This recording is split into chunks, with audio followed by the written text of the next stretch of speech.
पर आपके साथ मैं हूं अभिषेक सतवर्तम और आप देख रहे हैं मिड कैप शेयरों को लेकर हमारा खास शो मिड कैप मसाला। बाजार ने आज अच्छे ग्लोबल संकेतों के दम पर शुरुआत तो ठीक थी, लेकिन जैसे ही ये भनक लगी कि एलओसी पर भारत और पाकिस्तान के बीच तनाव बढ़ रहा है, पाकिस्तान ने पहले सीज फायर का उल्लंघन किया, कई स्थानों पर छोटी मोटी गोलीबारी की, उसके बाद भारतीय सेना ने माकूल जवाब दिया, लेकिन बाजार को चिंता ये सताने लगा कि क्या भारत और पाकिस्तान के बीच तनाव और बढ़ेगा और क्या भारत मिलिट्री एक्शन की तरफ जाएगा। इसके बाद हमने भारतीय बाजारों में ऊपरी स्तरों से तेज बिकवाली देखी और 24,365 वाला इंडेक्स इस वक्त देखिए 23,938 पर आ गया। बैंक निफ्टी में लगातार तीसरे सत्र में हम कमजोरी देख रहे हैं और 3 दिनों में करीब करीब गिरावट जो हो गई है निफ्टी बैंक की वो हो गई है 1600-1700 पॉइंट्स के आसपास की। आज जो कमजोरी है वो 750 अंकों के आसपास की है। तो हमने 56,000 के ऊपर के स्तर देखे, फिलहाल 54,400 के आसपास निफ्टी बैंक आपको कारोबार करता हुआ दिखेगा। और जब भी बाजार में थोड़ा सा तनाव वाला माहौल होता है तो छोटे मझोले शेयरों से स्वाभाविक तौर पर निवेशक जो हैं एग्जिट करके सेफ हेवन की तरफ जाना शुरू कर देते हैं और आज वही हमें ट्रेंड देखने को मिल रहा है। Nifty mid cap, Nifty small cap, ये दोनों इंडेक्स 3% से ज्यादा की गिरावट के साथ कारोबार कर रहे हैं। और अगर आप ब्रॉडर मार्केट को देखेंगे तो साफ साफ आपको समझ में आ जाएगा कि बाजार में हो क्या रहा है। सिर्फ 250 शेयर आज मजबूत है और उसके मुकाबले करीब 2400 शेयर गिरावट के साथ कारोबार कर रहे हैं। और इंडिया विक्स जो कि बाजार में वॉलेटिलिटी और भय यानी कि उतार चढ़ाव और डर का सूचक है, इंडिया विक्स एक समय 7% ऊपर था, हालांकि ऊपरी स्तरों से थोड़ा सा नीचे जरूर आया है, लेकिन 17 के ऊपर चला गया। इंडिया विक्स 4% के आसपास का उछाल है। निफ्टी के 50 में से सिर्फ 5 शेयर मजबूती के साथ कारोबार कर रहे हैं और बाकी 45 शेयरों में आज कमजोरी है। गिरने वाले शेयरों में एक्सिस बैंक 4.5% टूटा है, अडानी एंटरप्राइजेज 4% टूटा, अडानी पोर्ट में 4% के आसपास से गिरावट है, श्रीराम फाइनेंस, बजाज फिनसर्व जैसे ट्रेंड जैसे शेयर भी 3% से ज्यादा गिरावट दिखा रहे हैं। लेकिन नतीजों के बाद जो गिरावट आ रही है वो आई है एसबीआई कार्ड्स में और साइंट में 6% के आसपास की गिरावट। तो बहुत चुनिंदा शेयर हैं जो आज अपनी स्ट्रेंथ दिखा रहे हैं और उन शेयरों में आपको आईटी वाले शेयर थोड़े ज्यादा दिखेंगे क्योंकि आईटी का थोड़ा ग्लोबल लिंक ज्यादा है। भारत पर आय के लिहाज से डिपेंडेंस कम है। डिपेंडेंस कहां पे है? अमेरिका में करीब 60 से 70% की आय आती है अमेरिका से और वहां पर हमने देखा कि कल नेस्डेक में 2.5% के आसपास की तेजी रही, रिकवरी नेस्डेक में हो रही है और इन कंपनीज में वैल्यू बाइंग भी हो रही है लोअर लेवल से, तो थोड़ी बहुत बाइंग वहां पर हो रही थी। आज मिड कैप वाले शेयर आपको ऊपर दिखेंगे, हालांकि शुरुआत में टीसीएस, इन्फोसिस भी ऊपर थे लेकिन वो तो नीचे आ गए हैं। फिलहाल आप देखेंगे एम्फेसिस, कोफोर्ज, परसिस्टेंट, ये सारे के सारे शेयर आज बढ़त के साथ कारोबार कर रहे हैं। तो रीजन एक बार जरा समझ लीजिए कि बाजार में आज गिरावट हो क्यों रही है। जियोपॉलिटिकल तनाव बढ़ा है, भारतीय सेना एलओसी पर पाकिस्तान की फायरिंग का जवाब देने की तैयारी कर रही है, ऐसे सूत्रों के हवाले से खबर आ रही है। दूसरा रीजन, निफ्टी बैंक बहुत चला था, 6 दिन में 5600 पॉइंट, अब 3 दिन में जो गिरावट है वो है 1600-1700 पॉइंट्स के आसपास की। तो मुनाफा वसूली का दौर वहां पर जारी है। 2 धड़े हैं, एक तो आईटी है, एक बैंक है। बैंक अब नहीं चला तो बाजार चलेगा कैसे, ये एक नोटिस करने वाली चीज है। और टैरिफ को लेकर टेंशन कम तो हुई है लेकिन खत्म नहीं हुई है, वो कायम है। डोनाल्ड ट्रंप ने कहा कि उनकी चीन से बातचीत हो रही है लेकिन चीन ने खारिज कर दिया कि जी कोई नेगोशिएशन टेबल पर अभी बैठे नहीं है, कोई बातचीत नहीं हो रही है। तो ये कुछ चीजें हैं जिसके चलते बाजार में आज गिरावट हो रही है। 3 तस्वीरें भी जरा लेकर आइए, उसके जरिए हम बता देंगे दर्शकों को कि आज मिड कैप में क्या हो रहा है। उसके बाद अपने एक्सपर्ट को जोड़कर आपके लिए हम बाजार की स्ट्रेटजी बनाएंगे और ट्रेड समझने की भी कोशिश करेंगे। तो पहली तस्वीर में आपको दिखेगा एम्फेसिस, जाहिर तौर पे एक आईटी का शेयर। रेवेन्यू गाइडेंस मजबूत दिया है कंपनी ने FY 26 के लिए, यानी कि आय का जो अनुमान, जो उम्मीद करके चल रही है कारोबारी साल 2026 में, वो है मजबूत, बढ़िया। शेयर 3% ऊपर है, वायदा के टॉप गेनर्स में ये शामिल भी है। लेकिन एसबीआई कार्ड्स के शेयर में हम तेज गिरावट देख रहे हैं और उसकी वजह यह है कि अनसिक्योर्ड लेंडिंग में दिक्कतें बरकरार हैं, ऐसी नतीजों को देखने के बाद पता चला है। अनसिक्योर्ड यानी कि बिना गिरवी रखे कार्ड के जरिए जो शॉपिंग होती है, अब क्रेडिट कार्ड का कारोबार ही इस तरह का है तो उसमें प्रॉब्लम है। 7% शेयर ये टूट गया है। आवास फाइनेंस नतीजों के बाद ये 5% नीचे है और चौथी तिमाही में जो लोन ग्रोथ रही है वो कमजोर रही है। डिसबर्समेंट में हमने प्रेशर देखा है और उसके चलते ये शेयर टूट रहा है। तो एक तेजी वाला शेयर, 2 मंदी वाला शेयर, पिक्चर क्लियर है कि मिड कैप में भी पेन है। लेकिन चलिए 12:30 बज गए हैं और 3 घंटे का, 3.25 घंटे के आसपास सत्र बाजार में पूरा हो चुका है। 3 घंटे का सत्र यहां से बाकी है। आपकी अब यहां से रणनीति बनाते हैं और अपने एक्सपर्ट को जोड़ लेते हैं। एंजल वन के राजेश भोसले हमारे साथ जुड़ गए हैं। राजेश जी, बहुत शुक्रिया आपका समय देने के लिए, स्वागत है। चलिए इंडेक्स के ट्रेड से शुरुआत कर लेते हैं। निफ्टी का 3 घंटे का ट्रेड सबसे पहले लेकर आएंगे।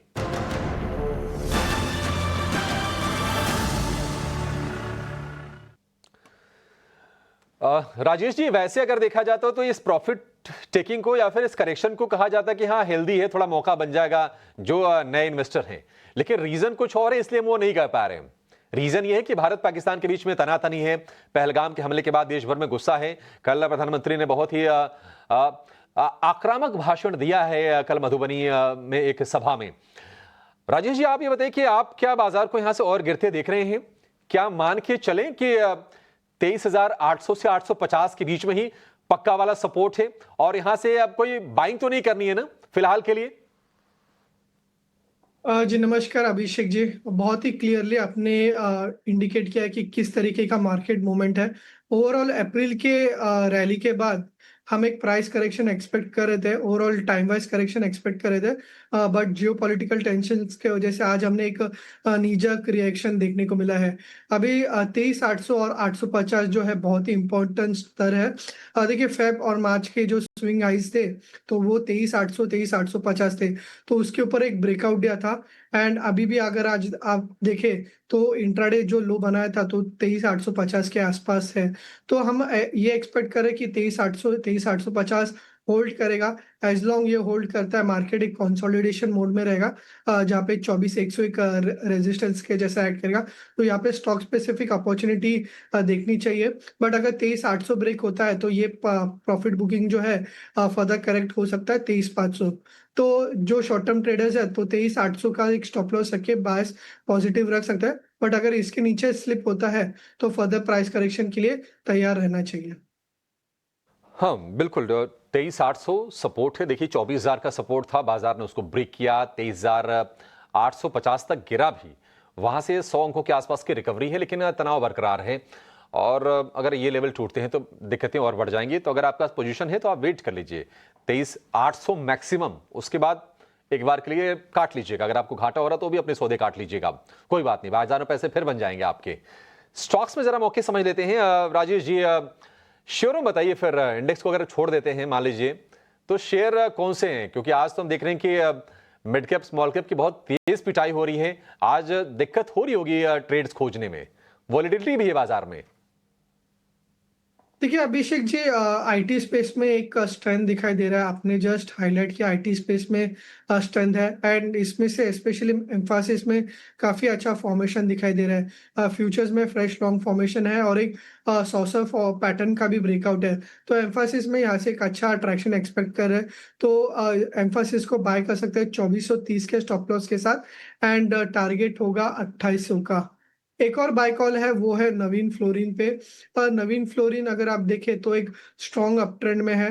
आज के ऐसे मार्केट में भी काफी अच्छा स्ट्रेंथ दिखा रहा है, एंड जो इसका एक लॉन्ग टर्म रेंज था उसको भी ब्रेक कर रहा है। तो नवीन फ्लोरिन को भी यहाँ पे बाय करके चल सकते हैं। यहाँ पे 4320 का नवीन फ्लोरिन में स्टॉप लॉस होगा, एंड 4800 के आसपास के नवीन फ्लोरिन में टारगेट एक्सपेक्ट कर सकते हैं। ठीक है, एम्फेसिस आईटी से ही शेयर निकला राजेश जी का भी, और एक केमिकल वाला स्पेस है। केमिकल वाले स्पेस को थोड़ा सा आप अलग करके देख सकते हैं। देखिए चाइना +1 स्ट्रेटजी के तहत अगर केमिकल का एक्सपोर्ट बढ़ता है अगर भारत से, तो इन कंपनीज के लिए फायदेमंद होगा। और हमने देखा कि हाल फिलहाल उसमें थोड़ी मजबूती रही भी है। ठीक है, बढ़िया है, ये 2 शेयर होंगे तेजी के। लेकिन आज कहां कहां कमजोरी है जरा आपको हाईलाइट करके बता देते हैं, ताकि अगर आपके पास वो शेयर हो तो आपको आसानी हो जाए उनको ट्रैक करने में। रियल एस्टेट शेयर चल रहे थे, लेकिन आज बहुत तेज पिटाई हो रही है रियल एस्टेट शेयरों की। आप देखिए शोभा डेवलपर हो गया, Oberoi realty, DLF, Godrej properties, ये 3 से 3.5% के आसपास तक की गिरावट इसमें हो रही है। फार्मा शेयरों में भी हम देखने की सेहत थोड़ी खराब है। बायोकॉन कल भी कमजोर दिख रहा था, आज भी कमजोर है। इसके अलावा Laurus labs, granules, Torrent pharma, यहां पर कमजोरी देखने को मिल रही है। मेटल की बात करें तो ग्लोबल लिंकेज है इनका, NMDC, Hind copper, Hind zinc, NALCO, यहाँ पर कमजोरी हो रही है। और जो ऑयल एंड गैस वाले जो शेयर हैं, हालांकि ऑयल एंड गैस वाले शेयरों की जो तस्वीर थोड़ी सी ना अगले हफ्ते थोड़ी ज्यादा बेहतर हो जाएगी, क्योंकि आज शाम को रिलायंस के नतीजे आ जाएंगे। लेकिन अडानी टोटल गैस, एमजीएल, गेल, आईओसी, ये तमाम शेयर आज कमजोरी के साथ कारोबार करते हुए आपको दिखाई देंगे। ठीक है। अच्छा राजेश जी, कुछ और शेयर हैं मिड कैप में जहां पर हम तेजी देख रहे हैं। डिलीवरी के बारे में जरा आप बताइए। डिलीवरी में हम देख रहे हैं कि तेजी आज हो रही है। डिलीवरी ने पिछले दिनों एक डील भी की थी, जो कॉम्पिटिटर था उसी को एक्वायर कर लिया था। हालांकि डिलीवरी के मार्जिन वगैरह को लेकर थोड़ी सी चिंता है और थोड़ा महंगा स्टॉक है अगर हम फंडामेंटली अगर देखें तो। चार्ट्स क्या कह रहे हैं? 300 रुपए के ऊपर फिर से आ गया ये। देखिए, लास्ट 2 वीक से काफी अच्छा ट्रैक्शन में है डिलीवरी, और स्पेशली इसका वॉल्यूम्स देखे तो जो रिसेंट फॉल हो रहा था फेब से मार्च में, तो वॉल्यूम्स काफी लो थे, बट इसका जो बीच में डील हुआ उसके बाद काफी अच्छे वॉल्यूम्स देखने को मिले हैं, और 240 से 300 लेवल्स काफी हाई वॉल्यूम्स के साथ देखने को मिल रहा है। तो यहाँ से पॉजिटिव मोमेंटम एक्सपेक्टेड होगा, कंटिन्यू रहेगा टुवर्ड 350, 335 से 350 के लेवल्स तक। बट मार्केट में थोड़ा सा अनसर्टेनिटी है, तो मोमेंटम चेस करने के छोड़ के डिप में बाय करने की सलाह होगी। कोई डिप आता है 295 290 के आसपास, तो वहां पे बाय करना चाहिए 335 350 के टारगेट्स के लिए। डिप आए तो बाय कीजिए 335 350 के आसपास तक के टारगेट के लिए। ठीक है। ये टाइम कितना देना पड़ेगा राजेश जी इसको? देखिए, एक नेक्स्ट 1 to 2 मंथ्स व्यू रखना पड़ेगा, क्योंकि जो रिसेंट रैली था वो काफी शार्प था, बट सेम मोमेंटम में आगे कंटिन्यू होगा वो डिफिकल्ट होगा, क्योंकि इंडिकेटर्स थोड़े से ओवरबॉट में चले गए हैं। ठीक है, डिलीवरी को लेकर ये व्यू। लेकिन एक और शेयर जो आज तेज गिरावट का शिकार हुआ है, लगातार हम देख रहे थे कि हाइज बना रहा था। दिग्गज एविएशन कंपनी इंटरग्लोब एविएशन यानी कि इंडिगो, 5,649 रुपए इसका है हाई, और ये हाई पर टिका हुआ था। आज क्रैक आया है, और उस क्रैक की एक वजह यह भी हो सकती है कि इनकी ऑपरेशनल कॉस्ट थोड़ी बढ़ सकती है। बढ़ने की वजह यह है कि भारत ने तो खैर पहले ही कह दिया था अपनी एयरलाइंस को कि आप पाकिस्तान के एयर स्पेस का इस्तेमाल ना कीजिए। अगर आपको खाड़ी देश जाना है या फिर अगर आपको यूरोप जाना है तो आप अवॉइड कीजिए पाकिस्तान को। और पाकिस्तान ने अब फॉर्मली खुद ही अनाउंस कर दिया कि हम बंद कर रहे हैं अपने एयर स्पेस को। तो थोड़ी सी ट्रैवल वाली एक्टिविटी थोड़ी सी कम भी होगी इस तनाव के चलते। और दूसरी चीज ये भी है कि इनकी कॉस्ट बढ़ जाएगी इंटरग्लोब एविएशन की। वैसे ही चला बहुत है। किसी के पास हो राजेश जी, आपके हिसाब से वो पक्का वाला सपोर्ट कहां पर है इंटरग्लोब एविएशन में? देखिए अभिषेक जी, शॉर्ट टर्म के हिसाब से डेफिनेटली नेगेटिव लग रहा है, यहाँ से फर्दर डाउनसाइड एक्सपेक्टेड है। बट अगर स्ट्रॉन्ग सपोर्ट के बारे में बात करें तो 5,000 5,000 लेवल्स के आसपास काफी अच्छा सपोर्ट है, क्योंकि यहाँ पे जो है एक ब्रेकआउट आया था मार्च के महीने में, प्रीवियस स्विंग क्रॉस किया था। तो ये जो प्रीवियस ब्रेकआउट लेवल है वो सपोर्ट के जैसा एक्ट करेगा। एंड ऑल्सो ये जो रैली स्टार्ट हुई है उसका भी 50% रिट्रेसमेंट 5,000 के आसपास आ रहा है, तो 5,000 एक बहुत ही स्ट्रॉन्ग सपोर्ट रहेगा। वो वापस रिटेस्ट करते हुए देख सकते हैं, बट वहां पे वापस बाइंग आने की पॉसिबिलिटी है। 5,000 का सपोर्ट है, वहां से शायद फिर से घूमे। अगर आपके पास है तो आपको प्रॉफिट तो हो रहा होगा। हम अज्यूम करके चल रहे हैं कि बहुत सारे ऐसे लोग हैं जिन्होंने इंटरग्लोब एविएशन के शेयर में पैसे बनाए हैं। दिग्गज कंपनी है। डोमेस्टिक एविएशन की बात अगर हम करें, 65% का मार्केट शेयर है। पीएलएफ यानी कि पैसेंजर लोड फैक्टर, यानी कि उनका हर प्लेन कितना भर जाता है, वो 95% के आसपास का है। आपको खाली बहुत रेयर दिखेंगे इंटरग्लोब एविएशन के जो विमान हैं। तो ये स्ट्रेंथ है इंटरग्लोब की, और 5,000 के पास सपोर्ट है। अगर उसके नीचे जाए तो ही कोई दिक्कत है, अदरवाइज मजबूती इसमें बनी रहेगी। बाइंग अपॉर्चुनिटी भी बन सकती है। एक छोटे से ब्रेक लिए रुकेंगे, और ब्रेक के बाद दो कंपनी की चर्चा करेंगे। निफ्टी का टॉप लूजर, बात करना इस पर जरूरी है कि क्यों है टॉप लूजर। 4.5% के आसपास से गिरावट है। नतीजों के बाद तो ब्रोकरेज रिपोर्ट भी ठीक आई थी, लेकिन बावजूद उसके शेयर में आज हम कमजोरी देख रहे हैं। 1,200 के ऊपर नतीजों से पहले टिकने की कोशिश कर रहा था, लेकिन आज ये गिर के 1,150 रुपए के आसपास का भाव एक्सिस बैंक का हो गया है। हमारे सहयोगी गौरव जौलेकर जुड़ गए हैं रिसर्च के साथ कि आखिर टूटा क्यों है। गौरव ने डीप डाइव एनालिसिस की है, काफी आंकड़े खंगाले हैं, टटोले हैं, और उसका लब्बो लुआब लेकर आपके सामने हाजिर हैं। गौरव बताइए, क्यों टूट गया एक्सिस बैंक का शेयर आज? नतीजों में प्रॉब्लमेटिक क्या लगी आपको? जी हाँ, अगर हम बात करें एक्सिस बैंक की तो कहीं पे नंबर जो थे वो इनलाइन ही देखने को मिले थे। इनफैक्ट जो प्रॉफिटेबिलिटी में भी बीप देखने को मिला था, वो प्रोविजन में जो रिवर्सल है 800 करोड़ का, उसकी वजह से देखने को मिला था। बट इसके बावजूद अगर हम बात करें एक्सिस बैंक की, तो यहाँ पे कुछ ऐसे नतीजे देखने को मिले जो अगर हम पीयर्स के साथ कंपेयर करें तो थोड़े वीक कह सकते हैं। क्योंकि पहले ही हमने देखा था जो लार्ज प्राइवेट सेक्टर बैंक है जैसे HDFC बैंक और ICICI बैंक, उनके नतीजों में एक अच्छी तेजी और एक्सपेक्टेशन से ज़्यादा अच्छे नंबर जो थे वो देखने को मिले थे। हालांकि अगर हम बात करें एक्सिस बैंक की, तो वहाँ पे पहले से ही जो नंबर्स में एक्सपेक्टेशन थे वो सॉफ्ट थे, बट उसमें भी एक इनलाइन नंबर जो है देखने को मिले। सबसे पहले बात करते हैं लोन बुक ग्रोथ की। यहाँ पे अगर हम एक्सपेक्टेशंस की बात करें तो कहीं पे एक्सपेक्टेशंस में मिले जुले नतीजे तो थे ही, बट जो डाउनवर्ड बायस था वो उसमें देखने को मिला। जो लोन बुक ग्रोथ है वो सिर्फ 7.5% पे आया था, जबकि अगर सिस्टम की भी बात करें तो कहीं पे 11% का ग्रोथ जो है हमें देखने को मिला था। अगर हम दूसरी बात करें कहीं पे क्रेडिट कॉस्ट की, तो वहाँ पे एक बिग नेगेटिव जो है वो हम कह सकते हैं, क्योंकि FY26 में बैंक का कहना यह है कि उनका जो क्रेडिट कॉस्ट है वो बढ़ेगा। हालांकि अगर हम बात करें Q4 FY25 की, तो क्रेडिट कॉस्ट गिरा हुआ देखने को मिला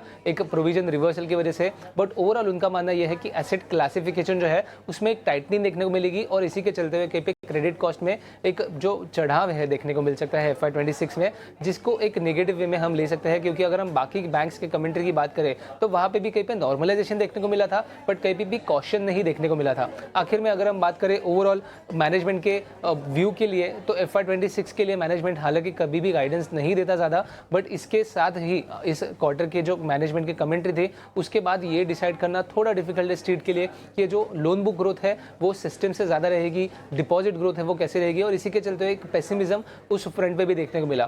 तो ओवरऑल अगर हम नंबर्स की बात करें तो इनलाइन नंबर्स तो देखने को मिले, बट दूसरे बैंक्स के साथ कंपैरिजन और ओवरऑल जो मैनेजमेंट कमेंट्री थी उसके चलते हुए एक प्रेशर आज के दिन में एक्सिस बैंक के स्टॉक्स पे देखने को मिला।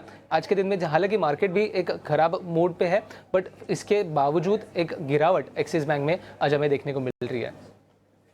गौरव ने बिल्कुल आपको क्रिस्टल क्लियर दो चार लाइनों में समझा दिया कि आखिरकार ये जो रिपोर्टेड नंबर्स थे वो ठीक तो दिख रहे थे, बावजूद उसके शेयर ये गिरा क्यों है।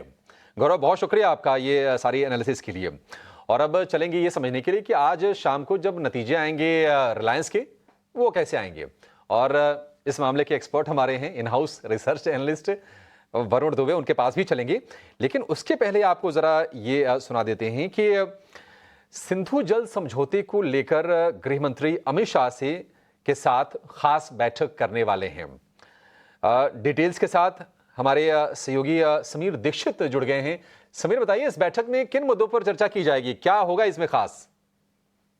केंद्रीय गृह मंत्री Amit Shah Indus water treaty suspension पे अहम बैठक करने जा रहे हैं। सूत्रों की माने तो ये बैठक दिन में किसी भी वक्त हो सकती है, संभवतः शाम 4 बजे ये बैठक हो सकती है। लेकिन इस बैठक का मकसद यही है कि सरकार ने पाकिस्तान पे जो डिप्लोमेटिक स्ट्राइक करी है उसमें भी सबसे बड़ा एक्शन लिया है कि इंडस वाटर ट्रीटी को सस्पेंड किया है, इसको रद्द किया है। तो आखिर इसका एग्जीक्यूशन, इसका क्रियान्वयन कैसे होगा।